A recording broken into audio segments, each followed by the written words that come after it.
Olá, boa noite. É notícia, entrevista hoje o senador Randolfo Rodrigues. Ele foi eleito pela Rede do Amapá e também é líder do governo Lula no Congresso. Randolfo, boa noite para você. Obrigado por essa entrevista. Boa noite, Kennedy. É uma satisfação estar mais uma vez aqui no É Notícia, estar mais uma vez aqui com os telespectadores da Rede TV. É um prazer estar com você. Tem muita coisa para a gente conversar, mas eu queria falar um pouquinho antes desse bloco mais pessoal para o telespectador da Rede TV te conhecer mais. Você nasceu em Garanhuns, a cidade do presidente Lula. Eu sou o esforçado que saiu de lá, o brilhante na presidência da República. Tá certo. Mas conta um pouco sobre a sua infância lá. Você, com 8 anos foi para o Amapá, mas o que faziam os seus pais? Como é que era a tua família? Como é que foi a tua infância em Garanhuns? Bom, assim, foi um período como breve, né? Eu reclamo dizer que sou amapaense desde 10 de agosto de 1983, que foi quando meus pais me trouxeram de Pernambuco para o Amapá. Os meus pais são o resultado de um dos fluxos migratórios do Nordeste que foram em sentidos diferentes. Alguns foram para o Sul e Sudeste, e os meus pais resolveram ir para a Amazônia. Era nos idos dos anos 70, na construção da Transamazônica, e tinha perspectivas melhores de empregos. Meu pai, na época, era trabalhador da Companhia de Eletricidade de Pernambuco. Pediu transferência e, a partir de 1975, começou a trabalhar na Companhia de Eletricidade do Amapá. Se estabeleceram no Amapá e, anos depois, quando a criança tinha 8 anos de idade, a resgataram lá eu tinha ficado com meus avós, a resgataram de lá. E, então, por isso que eu costumo dizer que, desde agosto de 1983, sou amapaense. Tenho muita afinidade, tenho muitas relações em Pernambuco, tenho familiares lá, mas o núcleo da minha família, pais, filhos, netos, agora todos estão no Amapá. Pois é, a sua vida foi feita no Amapá, política, movimento estudantil, você estudou história, estudou direito. Conta para a gente como é que foi a tua participação no movimento estudantil que te levou tanto para a história como para o direito. Bom, minha primeira escola, eu tive 2 boas primeiras escolas. A própria formação do meu pai foi um dos fundadores do Partido dos Trabalhadores no Amapá nos idos 80, né? E a Pastoral da Juventude. Ainda hoje carrego com muito orgulho o Anel de Tucum, né, que é um dos símbolos da teologia da libertação, da militância na Pastoral da Juventude, e de tantos símbolos que acho que são indispensáveis para a vida humana, este carrega uma referencial que muito me orgulha. O Anel de Tucum representa um matrimônio com a causa dos mais pobres, né?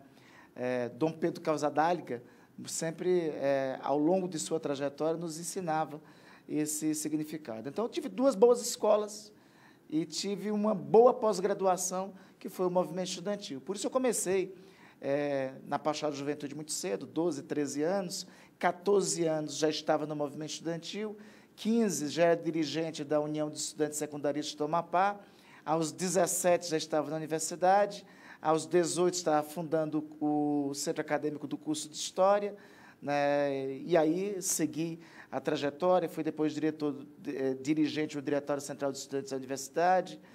Carreira política começou no PT, não foi isso, Randolfo? Começou no PT, fui coordenador com 15 anos de idade, estava com 16 anos, meu primeiro voto foi em Lula para presidente da República em 1989, e eu estava, naquela época, já fundando o núcleo de juventude do Partido dos Trabalhadores, que atuou naquela campanha histórica, naquela hoje lendária campanha de 1989, que despertou tantas paixões por todo o Brasil, né?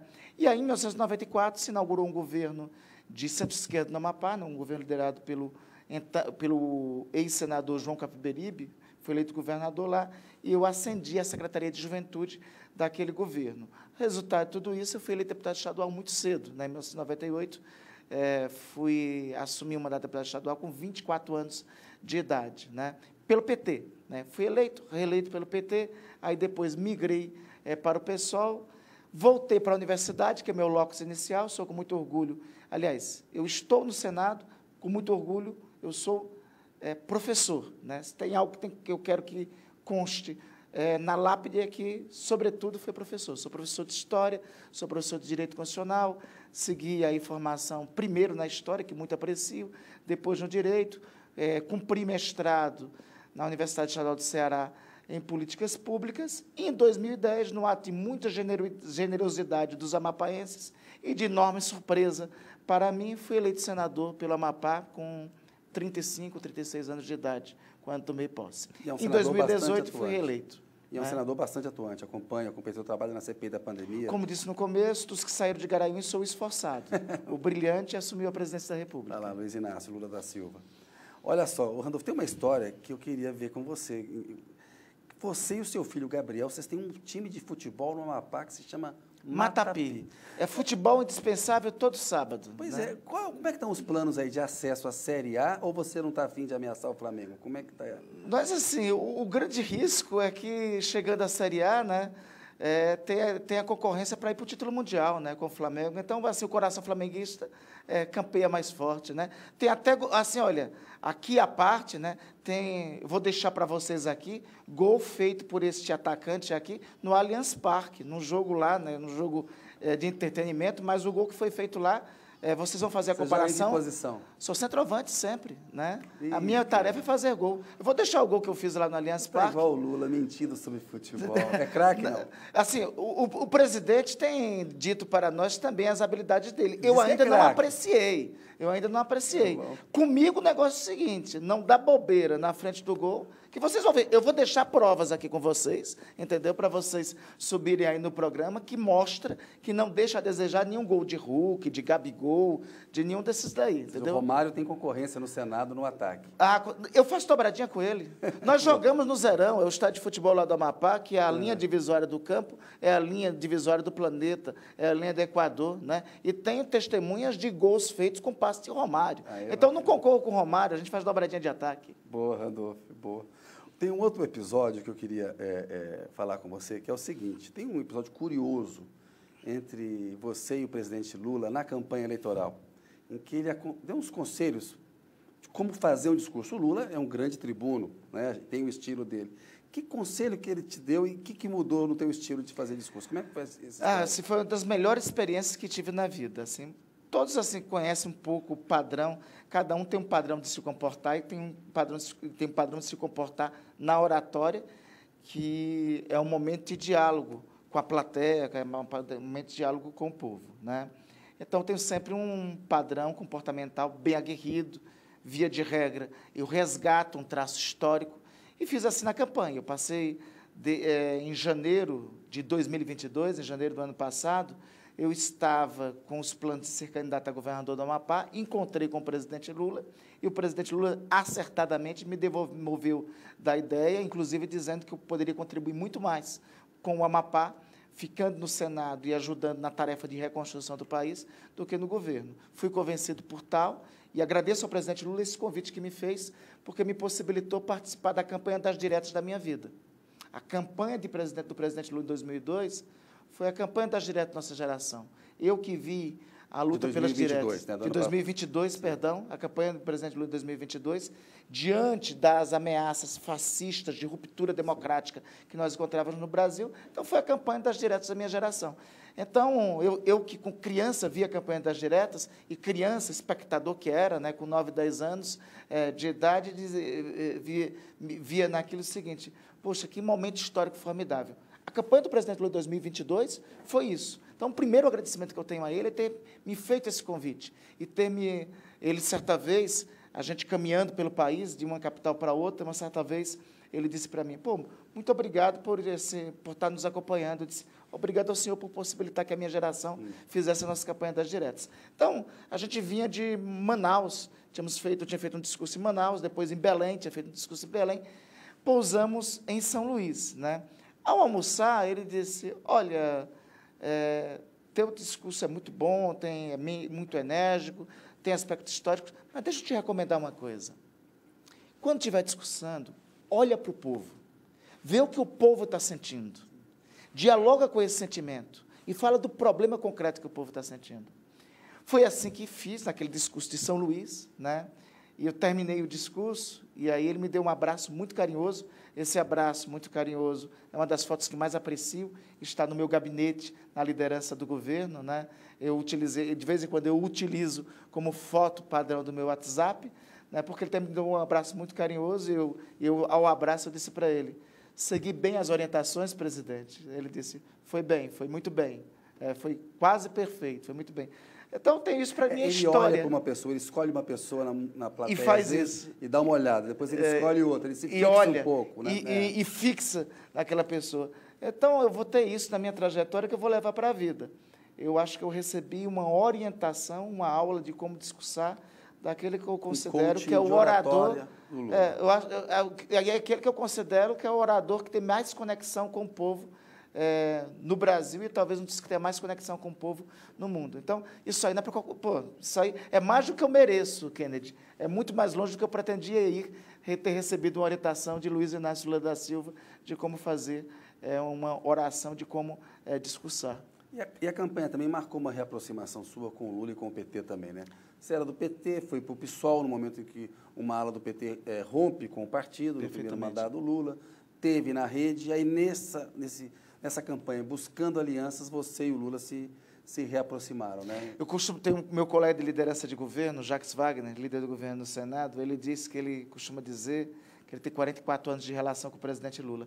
Eu costumo dizer que eu tenho 33. 32 de admiração e 1 ano de convivência.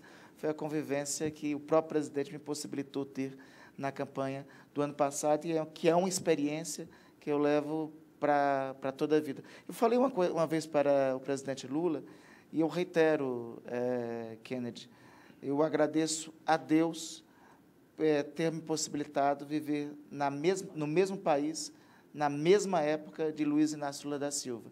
Se ele não existisse, nós não teríamos superado o fascismo bolsonarista. Só ele poderia ter levado o povo brasileiro àquela vitória que levou no ano passado. Ô, Randolph, falando disso, o Flávio Dino deu uma entrevista ao É Notícia, a Gleice Hoffmann também, e eu perguntei sobre uma eventual reeleição do Lula em 2026. O Dino falou, olha, se o Lula de 2026 for esse de 2023, com a energia e tudo, ele não só pode, como deve ser candidato. A Gleice falou, ele tem que ser candidato para terminar o cumprimento de um projeto, né, de derrotar a extrema-direita. O próprio Lula, que na estreia do É Notícia, eu fiz a entrevista com ele, ele disse, Kennedy, olha, eu não quero ser candidato, né, e depende muito de como é que vai estar a saúde e tal. Agora, se for necessário, diante da situação política que o país vive, eu posso ser candidato. O que você pensa sobre uma recandidatura do Lula em 2026? Ele tem que ser candidato. Em 4 anos, nós não vamos conseguir, no campo democrático popular, e no campo, na verdade, é mais do que o campo democrático popular. O fascismo não se derrota com a eleição, Kennedy.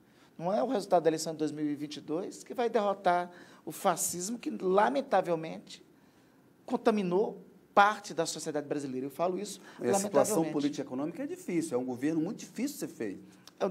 Nós herdamos a maior taxa de juros do planeta, 13,75. É bom que se diga isso. Isso não é uma taxa de juros que é deste governo. As dificuldades que estamos tendo, e quando o presidente fala isso, é que considera essa taxa de juros real a mais alta do planeta. Impraticável. O Nobel de Economia falou há poucos dias aqui em um seminário do BNDES que isso é a condenação à morte de uma sociedade. Então, nós estamos herdando a maior taxa de juros do planeta, estamos herdando um país destruído, estamos herdando o maior período de devastação da nossa floresta de todos os tempos, estamos herdando todos os programas sociais do Estado brasileiro, o Sistema Único de Saúde, o nosso sistema educacional devastados. Nós estamos herdando um país recebemos um país com inflação descontrolada, né? É esse o país que herdamos. Recebemos um país que tinha se tornado pária global, pária internacional.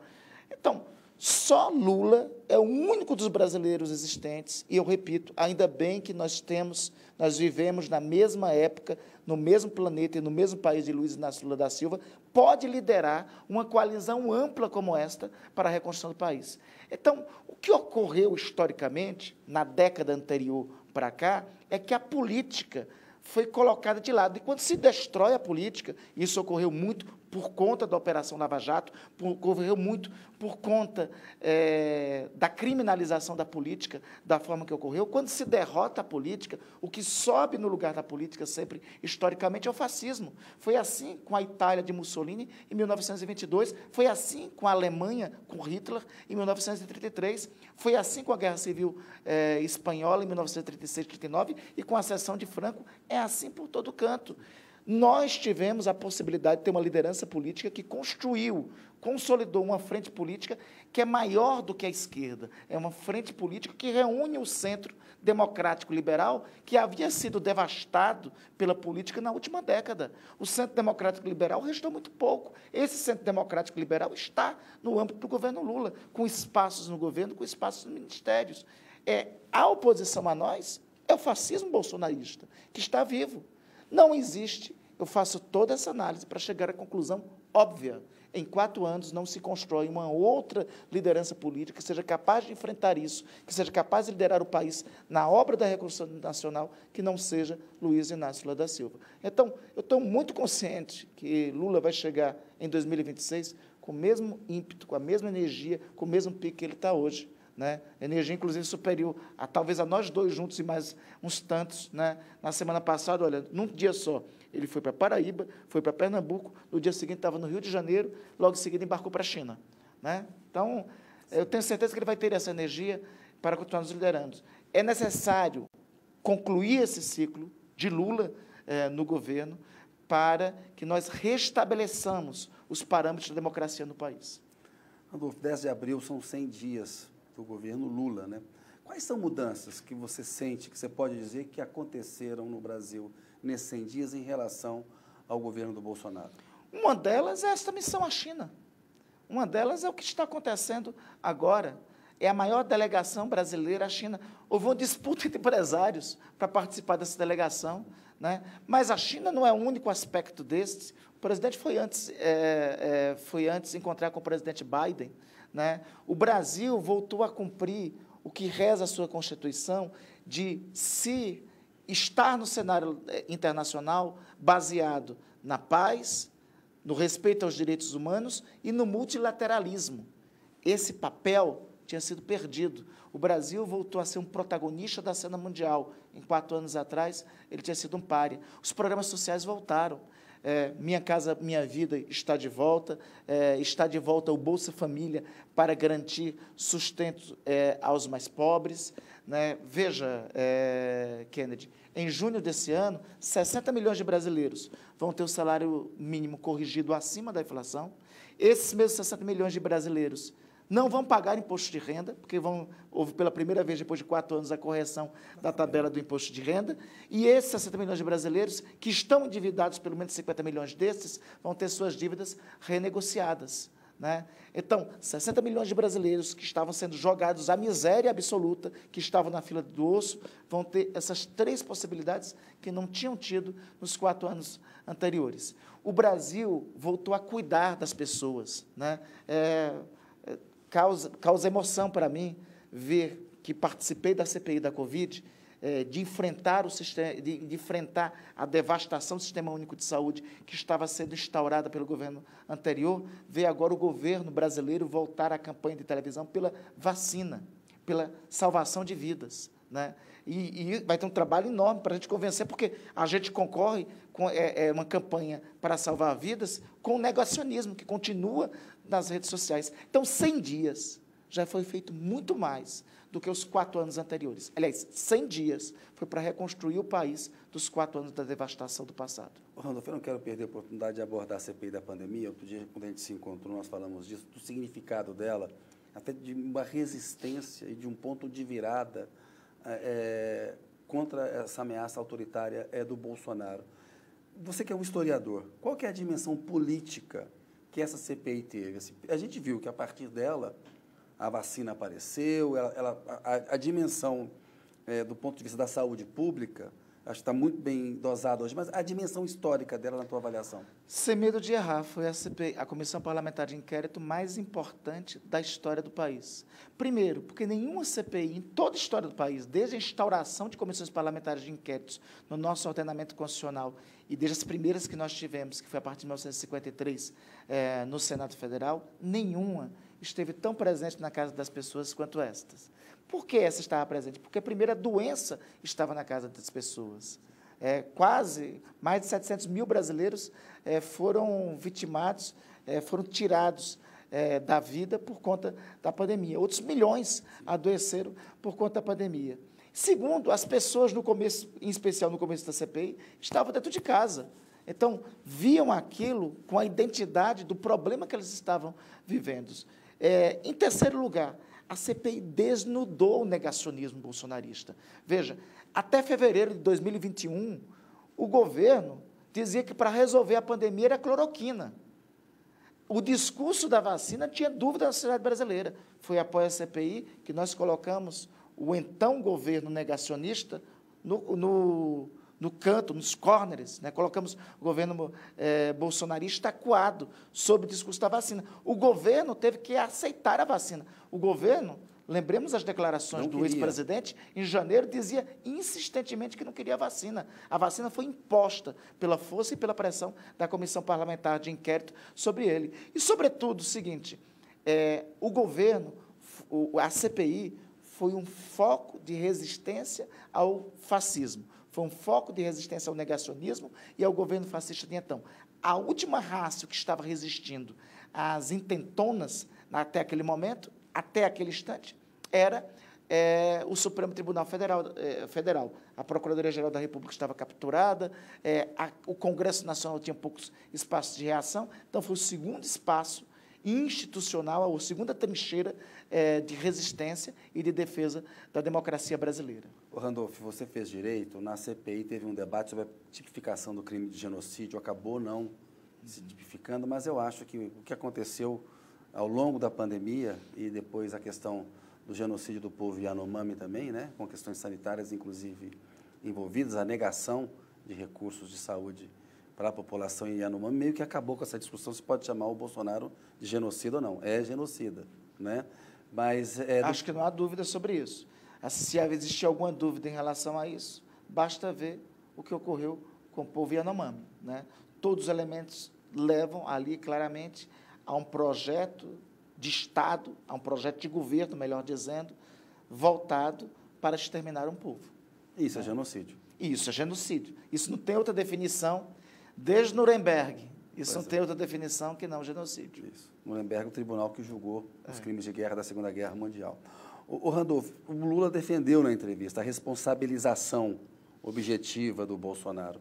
A gente viu que o Aras ajudou bastante o Bolsonaro, que há tropeços nesse caminho. Você ainda acredita numa eventual responsabilização do Bolsonaro pelas atitudes que ele tomou na pandemia? Eu não vejo como não ter algum tipo de responsabilização a esse senhor. O caso dele é uma coletânea de artigos do Código Penal. Você pode enquadrá-lo em crime de genocídio, tem o caso material aí apresentado, que é o caso Yanomami. Você pode enquadrá-lo em crime de charlatanismo, conforme o Código Penal, basta ver os vídeos da atuação dele no âmbito do comportamento dele no âmbito da pandemia. Você pode responsabilizado por crime de pandemia, por crime de epidemia, que está caracterizado no Código Penal e que leva a uma pena superior a 20 anos de prisão. Basta ver o que ele fazia, as manifestações públicas dele contra a vacina, contra o uso de máscara e contra as medidas de isolamento, né? Então, isso aí só para falar o aspecto da pandemia. Você pode enquadrá-lo em um conjunto de crimes contra o Estado Democrático de Direito, bastava ver o não reconhecimento dele do resultado das eleições e como ele se comportou para que seus apoiadores resultasse na invasão aos prédios do Congresso Nacional, da Suprema Corte e do Palácio do Planalto, no dia 8 de janeiro, que são esses os símbolos da democracia e da República Brasileira. Você pode enquadrá-lo nos crimes de peculato, quando ele recebeu a notícia de corrupção no âmbito dos contratos da vacina e não atuou. Você pode enquadrá-lo nos crimes de corrupção passiva e corrupção ativa nesse episódio aí do contrabando de joias. Deu a perceber? Aqui eu já citei pelo menos uns 10 artigos do Código Penal. Aqui tem peculato, tem advocacia administrativa, tem corrupção passiva, tem corrupção ativa, tem crime de epidemia, tem charlatanismo, tem um estudo de caso. O que o Bolsonaro fez na presidência da República, ele ultrapassou os limites no exercício do cargo, muitas vezes. Nenhuma punição é abrir um precedente muito perigoso de alguém que pode exercer a presidência da República de uma maneira imperial. Isso aqui é uma república. É a esculhambação da República. Desculpe o termo chulo, mas me permito usá-lo. ele não ser responsabilizado com esse conjunto de crimes citados é a esculhambação dos valores da República e da democracia. Ô Randolfo, e como historiador, como é que vai ficar registrado na história esse 8 de janeiro? O dia da infâmia, o nosso dia da infâmia. Se os americanos têm como dia da infâmia o ataque a Pearl Harbor por parte das tropas japonesas, que desencadeou a entrada dos Estados Unidos na Segunda Grande Guerra, o nosso dia da infâmia é o 8 de janeiro. Me causa espécie quando eles tentam argumentar por uma comissão de inquérito em relação a esse dia 8 de janeiro. Porque, na verdade, e veja a diferença, nós argumentávamos e defendíamos uma comissão parlamentar de inquérito quando todas as instituições fracassavam no seu papel de fazer investigação. Pedimos CPI no caso da Covid, no caso da pandemia, quando tivemos atuação da Procuradoria-Geral da República, quando não tínhamos investigação. Da Polícia Federal. O presidente da República advogava que as pessoas se jogassem ao vírus. Pedimos investigação no caso do Ministério da Educação, quando teve uma intervenção drástica no âmbito da Polícia Federal nas investigações que estavam lá em curso. Agora que o Supremo Tribunal Federal está conduzindo investigações, agora que a Polícia Federal está realizando prisões para não só fazer a prisão, quando o nosso governo levou à prisão mais de 1.000 golpistas, mais de 1.000 terroristas, aí agora enquanto a Polícia Federal está em curso operações para prender financiadores e para prender os mentores de tudo isso, que a cabeça pensante daquele 8 de janeiro claramente não foi só o seu Anderson Torres, foi o próprio Jair Bolsonaro lá de Miami, né? Aí eles vêm com história de CPI ou de CPMI. As investigações estão funcionando. Na verdade, é o primeiro caso na história do mundo em que uma comissão de investigação está sendo arguída por aqueles que praticaram o crime. Você pega a relação dos que subscreveram na Câmara dos Deputados o pedido de CPMI deles, tem lá deputados que estavam incentivando a invasão do Congresso Nacional. Né? Ou seja, não é uma comissão de inquérito que querem séria, é uma comissão para turbar as investigações, para tumultuar as investigações e para impedir que as investigações cheguem nos mentores, que os mentores são Anderson Torres e Jair Bolsonaro. Esses são os dois mentores dos atos golpistas e terroristas do 8 de janeiro. Ô, Randolfo, antes de a gente fazer um intervalo, rapidamente, porque é uma data triste, mas importante da nossa história, uma página infeliz da nossa história, o 31 de março, ou o 1º de abril, né, no entender de alguns, mais apropriado, associar o golpe de 64 à mentira, né? E me permita, aqui como historiador, argumentar o 1º de abril, porque a declaração da vacância da presidência da República sem o Congresso Nacional ter quórum para isso, ocorreu na madrugada de 1º de abril pelo senhor Auro de Moura Andrade. Então, a consolidação do golpe, a rigor, foi no 1º de abril. Essa retificação histórica necessitará ser feita. E aí, são 59 anos que ocorreu esse golpe militar, durou 21 anos, são 38 anos agora de democracia no Brasil. Tivemos essa ameaça do Bolsonaro, mas é o maior período democrático da nossa história, mas a gente convive com um fantasma, que é essa tentativa dos militares de se sentirem tutores da vida civil.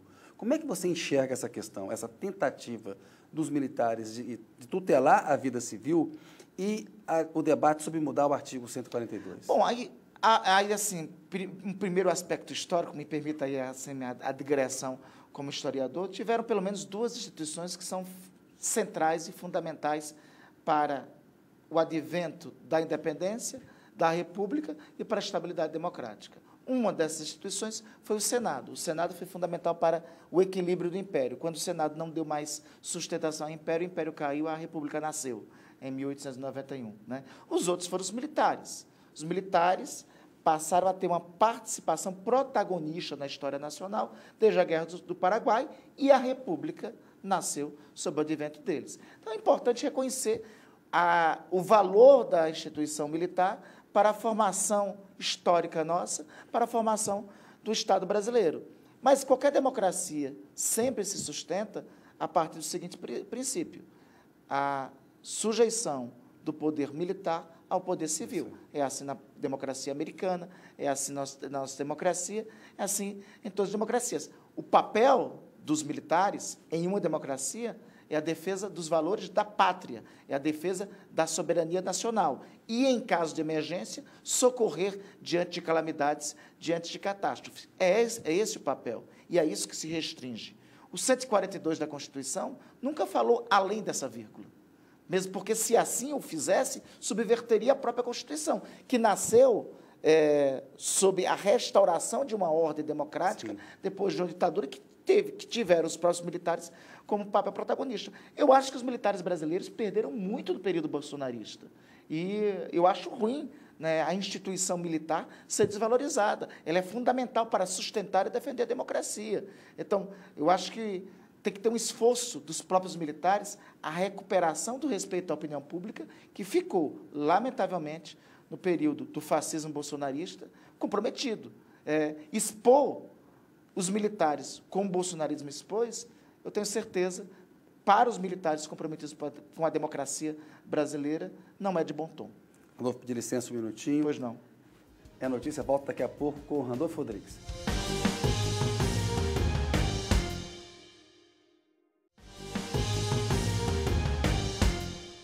Olá, a notícia está de volta com o Randolfo Rodrigues. Randolfo, vamos voltar um pouquinho para a economia, que é importante. Você, como líder do governo no Congresso, está envolvido na discussão do novo marco fiscal. O que você pode dizer para a gente sobre as linhas mestras desse novo marco fiscal e se será atendido esse pedido do presidente Lula, que imagino que será atendido, porque ele é quem dá a ordem, de maior espaço para gastos na educação, na saúde e para investimentos? Olha, primeiro, vai ser um marco fiscal baseado, e pelo que eu conversei com o ministro Haddad, estou muito convencido disso, baseado num princípio elementar, que é um princípio que não pertence somente aos estados, pertence às famílias, pertence ao dia a dia. Não gastar mais do que tem de receita, mas compreendendo os períodos de excepcionalidade, né? Esse princípio não pode valer quando a nação está diante da ameaça de um vírus.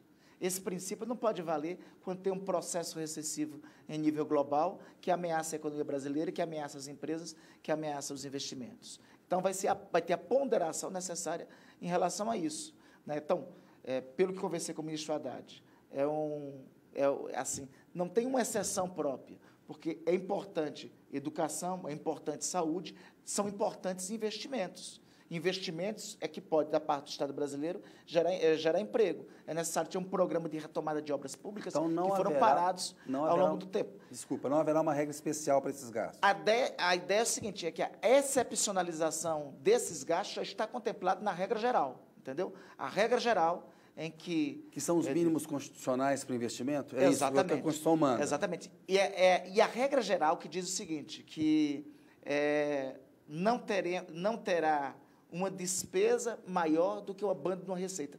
E o ministro Haddad me pareceu muito tranquilo sobre um princípio de que a nossa receita, a nossa arrecadação vai aumentar, vai dobrar, porque é o seguinte, teve uma irresponsabilidade fiscal. Às vezes, aí me permita aqui uma rápida digressão, eu acho muito engraçado algumas preocupações do mercado, né? O mercado não teve o mesmo rigor quando ocorreu os maiores atos de irresponsabilidade fiscal da parte de Paulo Guedes, quando abriu mão de arrecadação sem um grito. Não teve esse rigor, não teve esse reclame todo do mercado. Agora, há uma discussão séria sobre a política pública, que é a taxa de juros. O governo brasileiro, a Receita está fazendo a reoneração, está aumentando a receita, né? O presidente da República pelo amor de Deus, colocou em pauta um debate sobre a taxa de juros, que é o maior crime contra a economia brasileira nesse momento, é a maior taxa de juros real do planeta. O presidente da República não foi para a televisão para falar sobre o uso de máscaras na pandemia.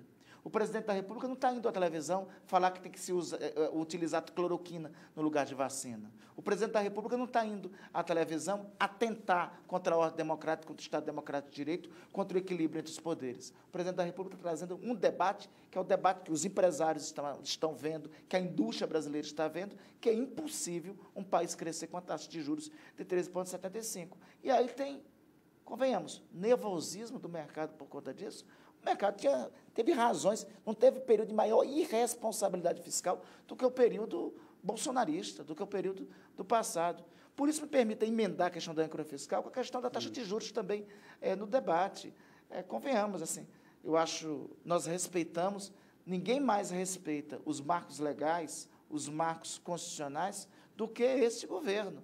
Nós respeitamos a autonomia do Banco Central, mas não se justifica Eu não diria nem...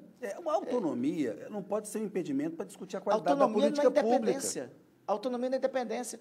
Porque se a autonomia fosse dependência, feriria a Constituição, porque independentes são só os poderes, o Executivo, o Legislativo e o Judiciário, artigo 1º da Constituição, como está regido. O independente são os poderes. A autonomia não pode representar a independência, sobretudo diante das demandas e necessidades do povo brasileiro. Então, em segundo lugar, eu sempre fui muito comedido nesse debate aí, para que o Banco Central tivesse a liberdade necessária para tomar as deliberações sobre a taxa de juros. E até havia uma compreensão sobre a última reunião do Copom ter mantido a taxa em 3,75. Não há compreensão sobre o comunicado que saiu logo em seguida. Eu espero que a ata saia... Que ameaça, inclusive, voltar a subir os juros. Que não se sustenta. Eu queria uma explicação baseada na economia real, em nome de que se sustenta a justificativa de aumentar a taxa de juros. Veja, nós estamos com a inflação sob controle. A economia desaqueceu. O que eu achei mais... As montadoras estão dando férias coletivas. Montadoras quase todas estão dando férias coletivas.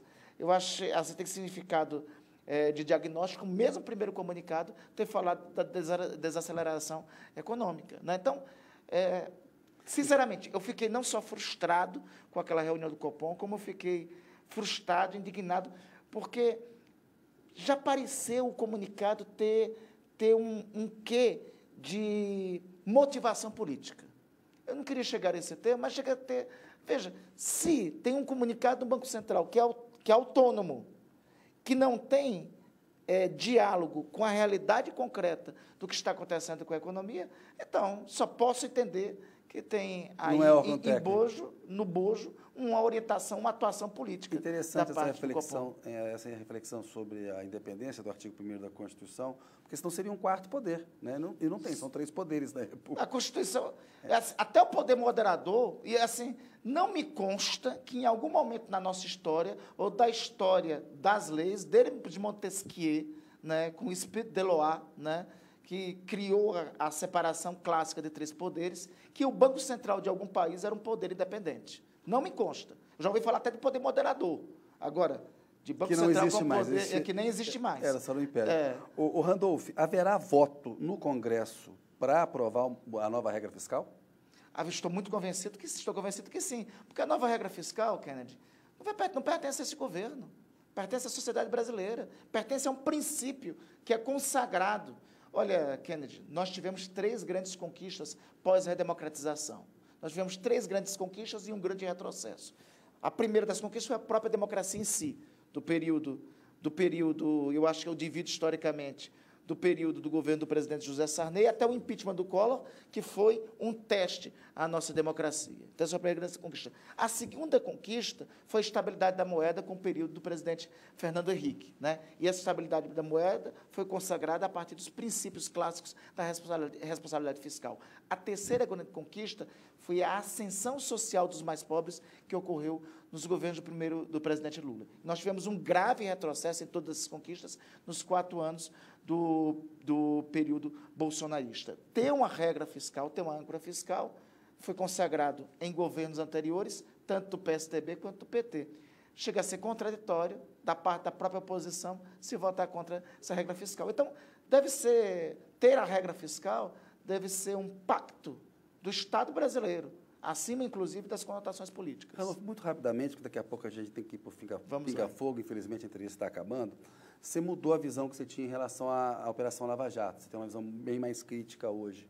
A gente viu, na semana passada, o Flávio Dino, a Polícia Federal, como operação que pegou uma ameaça do PCC a autoridades públicas, inclusive ao ex-juiz e ex-ministro Sérgio Moro. Na tribuna do Senado, o Moro tenta ligar as ameaças ao tempo dele de atuação como juiz na Lava Jato, o que é uma politização do caso. A ameaça é claramente está ligada ao tempo em que ele era ministro da Justiça do Bolsonaro.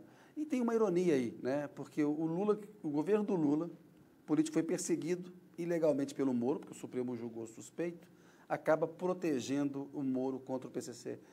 Como é que você avalia a Lava Jato hoje e esse episódio específico do Moro? Em primeiro lugar, em relação à Operação Lava Jato, se tornou uma operação política para um projeto de poder político que devastou a política brasileira e que abriu alas para o fascismo. É a análise histórica que faço, inclusive remetendo à autocrítica de posições que eventualmente tinha assumido. Não somente eu, como muitos brasileiros e boa parte, inclusive, da imprensa brasileira, que eu acho que tem que também fazer essa autocrítica. A imprensa ainda não fez. Mas é bacana você fazer. Não, eu faço isso tantas vezes quanto for necessário, porque é tarefa minha, primeira. Como eu disse no começo da entrevista aqui, mais do que senador, eu sou professor de história, eu sou historiador. Eu quero confrontar com meus alunos o papel do historiador, é, inclusive, em perspectiva histórica, fazer autocrítica de erros que tenham sido cometidos. Um historiador que não tem autocrítica não serve para o papel de historiador, né? Então, faço isso, primeira análise, nesse sentido. Esta operação foi uma operação de cunho político, que abriu alas para o fascismo, né? A maior demonstração disto é que os dois grandes protagonistas da operação, hoje, estão no parlamento. E, convenhamos, a toga de um magistrado é sacerdócio. A toga de um magistrado, se você diz... Procurador da República também. Né? Os dois aí são o Sérgio Moro no Senado togas, e o Deltan Dallagnol na Câmara. A toga do Ministério Público e a toga do magistrado e a toga do magistério são sacerdócios. Mesmo que se opte, e é direito de alguém optar, no curso, não é isso que eu quero para a vida, não é a toga do magistério, do exercício da judicatura, do exercício do juízo, não é isso que eu quero para a vida? No mínimo, você não poderia ascender à política logo depois de ter participado da condução de uma operação que mudou os destinos da política brasileira, né? Em segundo lugar, eu disse isso na semana passada e eu reitero. Tentar politizar esse fato das ameaças a ele, que ele tinha conhecimento desde janeiro, eu quero acreditar que da parte dele não está tendo politização, porque ele insistir em politizar disso, isso tem nome, é canalice, é mau-caratismo. Porque, veja, o próprio senador tinha conhecimento das ameaças desde que tomou posse no Senado. As ameaças do PCC não adivinham de 1º de janeiro deste ano. As ameaças do PCC retroagiam ao governo anterior, ao tempo anterior. E essas ameaças, inclusive, e esse PCC, é bom que se diga, o PCC nunca se armou tanto quanto com a liberação de armas que o governo anterior fez. Se tem irmandade do PCC, é com o governo Bolsonaro, não com o nosso. O nosso está desbaratando, está combatendo. E, por fim, tem significado diagnóstico. O governo do presidente Lula, a Polícia Federal, agora voltando a ser instituição do Estado brasileiro e não instituição de facção política, como era do passado, denunciado pelo próprio senhor Sérgio Moro, na égide do Ministério da Justiça, tem que significar diagnóstico que essa Polícia Federal, como instituição do Estado, sob a égide do governo Lula, tenha salvado a vida do senador. O mesmo senador que, outrora, no exercício ilegal e ilegítimo da jurisdição, no exercício ilegal como juiz, levou o atual presidente da República a uma prisão injusta de 580 dias e privou do presidente da República o direito de acompanhar o velório e o sepultamento do seu neto, o direito de ver o velório e o sepultamento do seu irmão. Randolfo, infelizmente o tempo estourou. Vamos partir aqui para o Pinga Fogo. Peço que responda muito sucintamente. Você que é um historiador tem a obrigação de ir bem aqui. Tem a obrigação de síntese. Vamos lá. Getúlio Vargas. Foi uma grande liderança política brasileira, mas não foi a maior. Eu considero que a maior é Luiz Inácio Lula da Silva. Juscelino Kubitschek. Juscelino foi o artífice do país caminhar para o interior, foi decisivo para a realização de um sonho antigo da nova capital, de estar no Planalto Central. Ditadura Militar de 64. Tempo infeliz da nossa história, página desbotada da memória das nossas novas gerações, para parodiar Chico Buarque. Boa. Tancredo Neves. Foi um conciliador fundamental para a redemocratização. José Sarney. Indispensável para consolidar a primeira das conquistas do período pós-ditadura, a democracia. Fernando Collor de Mello. Foi um equívoco político e o resultado de quando se olha para a política com salvacionismo, pensando em salvadores da pátria. Itamar Franco. Fundamental para abrir alas para a segunda conquista pós-Constituição, que foi a estabilidade da moeda. Fernando Henrique Cardoso. Consolidou a estabilidade da moeda, um grande estadista, e que retrata o período, a inauguração de uma bela época, de uma bela época nacional. Dilma. Injustiçada, profundamente injustiçada. Uma mulher honesta, profundamente injustiçada. Michel Temer. Participou de não se classifica no mesmo grau de outras figuras, mas participou da ruptura da ordem institucional e que abriu alas para o fascismo, lamentavelmente, no país. Jair Bolsonaro. Tempo triste da nossa história, página fascista que deve ser sempre lembrada, nunca esquecida para que nunca mais aconteça. Lula. Já disse, o maior estadista da história desse país, indispensável para libertar o país do fascismo. Randolfo Rodrigues. Sou um professor de história. Não sou nada, não quero ser nada. A parte de tudo isso, carrego comigo todos os sonhos do mundo. Muito bem. Randolfo, obrigado, viu? Terminou bem aí. Valeu. Eu que agradeço. Obrigado. Notícia volta na semana que vem. Um abraço, muito obrigado pela sua audiência e até a próxima quinta.